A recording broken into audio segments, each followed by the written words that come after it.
Hello, YTPC. Ethan, Parsimonious Piper here. It is Cob Tuesday. Got my Cob Tuesday cob. Got a Cob Tuesday cap. What's going on with that? Well, my Cob Tuesday cob is a Missouri Meerschaum Emerald, but you'll notice it doesn't have the emerald green stem. It's a second. They put a plastic bit on it. Same pipe. Smokes nice. I happen to like the plastic bits a little better anyway.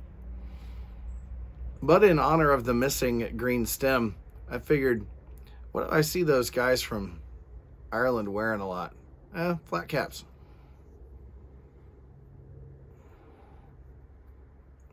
So I figured I'd wear a flat cap. In my cob, I have got a sample of Watch City Cigars Ahab's Comfort, sent to me by Jason N.W. Piper.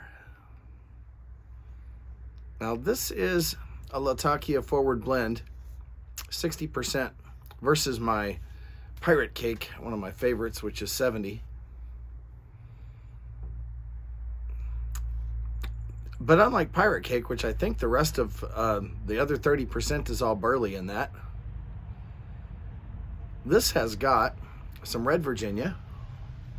It's got some Turkish, some burley, white burley. And so both of those are going to give you a little sourness, potentially.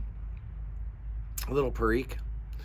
It's a little more complex blend and still heavy on the Latakia. So if you do like strong Latakia blends, but you want something that's a little less one-dimensional than, say, Pirate Cake,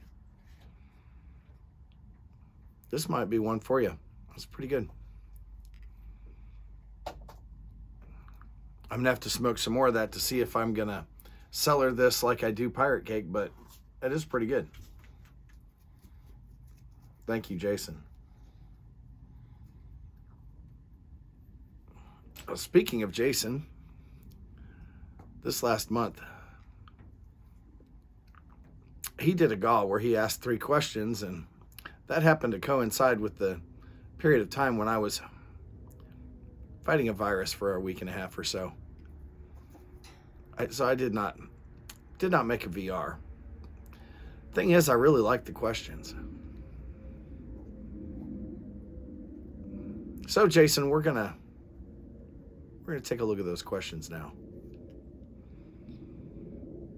But I'm going to answer them out of order, and I think you'll see why. He asked us if there was any age that we could be the rest of our lives, what would that age be and why? Well, I was tempted to say my current age, but that's not even quite true. I think 65.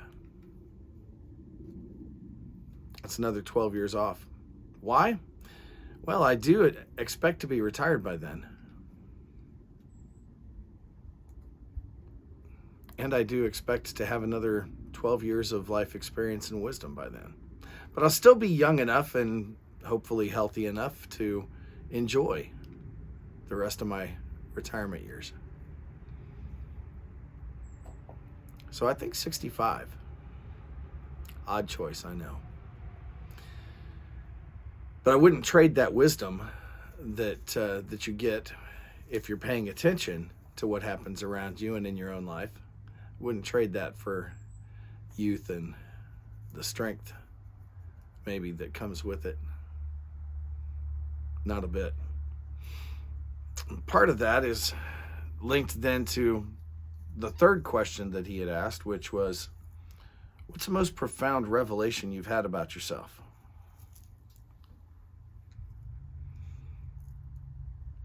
I would have to say it's this. I am wholly undeserving of God's grace.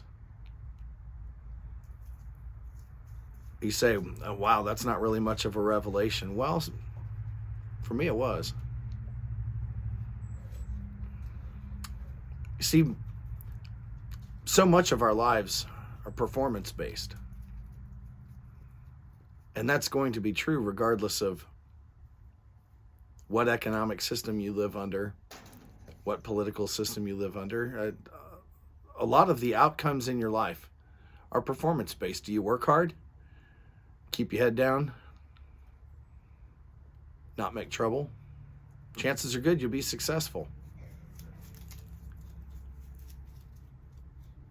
But that's not how God's grace works. God's grace is not based on merit. And as good as I think I am, I don't deserve it. That was a humbling revelation for me. It's one that hits me repeatedly. It's not a revelation that I've had just once. It's one that hits me in the face over and over again. I don't deserve God's grace. Well, that leads me back to the first thing that he asked, which was, what's one thing that you think would make the world better place? Well, honestly, as a Christian, I think that the one thing that would make the world a better place is for more people to experience the grace of God. Okay, that seems like a little bit of a pat answer. What does that look like? Well, in light of those first two answers, to me, it would look like more Christians really understanding that they don't deserve God's grace, and allowing that to temper the way they treat other people, the grace that they extend to others, the love they show. I think that would change the world if Christians would truly comprehend God's grace and allow that to flow through them. That would make the world a better place. With that, I'm enjoying this Ahab's comfort. Thank you, Jason. It's good stuff. It does have enough Latakia to catch your attention, and enough other stuff going on underneath it to keep it interesting. Y'all find something that keeps it interesting for you. Light it up. Enjoy your afternoon.